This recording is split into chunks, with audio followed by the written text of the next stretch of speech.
पहले जंगल राज के नाम से जाना करती थी और आज उत्तर प्रदेश को मैं राम राज के नाम से जानती हूँ। यूपी की राजनीति में विधानसभा चुनाव भले ही अभी दूर हो, लेकिन सियासी बयानबाजी का दौर थमने का नाम नहीं ले रहा है। नेताओं के आरोप प्रत्यारोप और अलग अलग दावों ने एक बार फिर प्रदेश की राजनीति को चर्चा के केंद्र में ला दिया है। ऐसा ही कुछ यूपी विधानसभा के एक दिवसीय विशेष सत्र में देखने को मिला, जब सपा से निष्कासित विधायक पूजा पाल ने ऐसा बयान दिया जिससे राजनीति का तापमान बढ़ता हुआ नजर आ रहा है। और ऐसा क्या कहा, इसके बारे में सब कुछ बताएंगे आपको इस वीडियो में। विशेष सत्र के दौरान पूजा पाल ने समाजवादी पार्टी के शासनकाल को लेकर गंभीर आरोप लगाए। उन्होंने समाजवादी पार्टी के शासनकाल को जंगल राज बताया और वर्तमान सरकार को उन्होंने राम राज्य की दिशा में आगे बढ़ने वाला बताया। और क्या कुछ उन्होंने कहा, जरा सुनिए।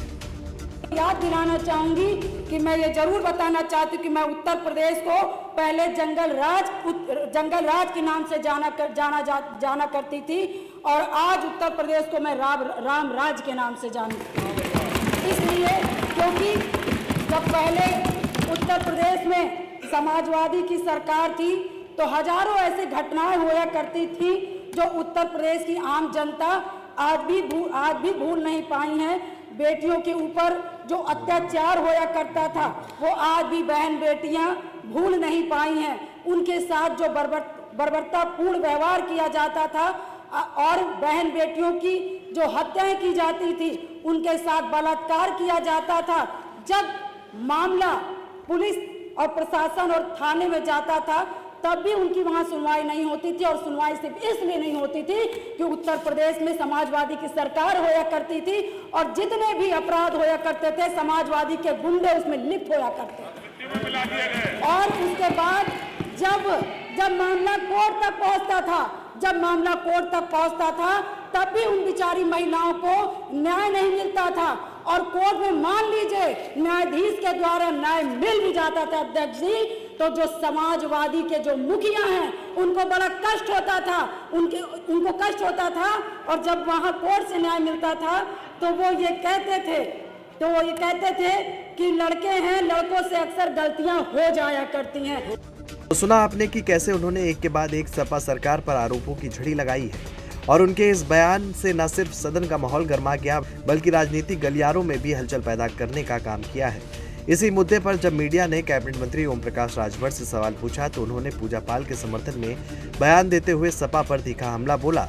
उन्होंने कहा कि समाजवादी पार्टी के शासनकाल में अपराधियों और माफियाओं का बोलबाला था और इसी दौर में राजू पाल हत्याकांड जैसी घटनाएं सामने आई। उस समय पूजा पाल को न्याय पाने के लिए लंबे समय तक संघर्ष करना पड़ा और उन्हें दर दर भटकना पड़ा। ओम प्रकाश राजभर यहीं नहीं रुके, उन्होंने योगी सरकार की तारीफ करते हुए कहा कि प्रदेश में जब से भारतीय जनता पार्टी की सरकार बनी है तब से कानून व्यवस्था में सुधार हुआ है और पीड़ितों को न्याय दिलाने की दिशा में तेजी से काम किया गया है। उनके अनुसार मुख्यमंत्री योगी आदित्यनाथ के नेतृत्व में राज्य में अपराधियों के खिलाफ सख्त कार्रवाई हुई है, जिससे लोगों का भरोसा कानून व्यवस्था पर बढ़ा है। राजभर ने यह भी कहा कि पूजा पाल लंबे समय से समाजवादी पार्टी से जुड़ी रही और उन्होंने उस समय की राजनीतिक परिस्थितियों को करीब से देखा है। इसी अनुभव के आधार पर उन्होंने विधानसभा में अपनी बात रखी कि पिछली सरकार में अपराध और माफियागिरी का प्रभाव अधिक था। इस पूरे घटनाक्रम ने एक बार फिर यूपी की राजनीति को गरमा दिया है। एक और विपक्षी दल सरकार की नीतियों और कानून व्यवस्था पर सवाल उठा रहे हैं तो दूसरी ओर सत्ता पक्ष अपने कार्यकाल को बेहतर बताते हुए पिछली सरकारों की आलोचना कर रहा है। देखने वाली बात यह होगी कि आने वाले समय में ये बयानबाजी राजनीतिक समीकरणों को किस दिशा में ले जाती है, ये देखना बेहद दिलचस्प होगा। Desk report, GMD news.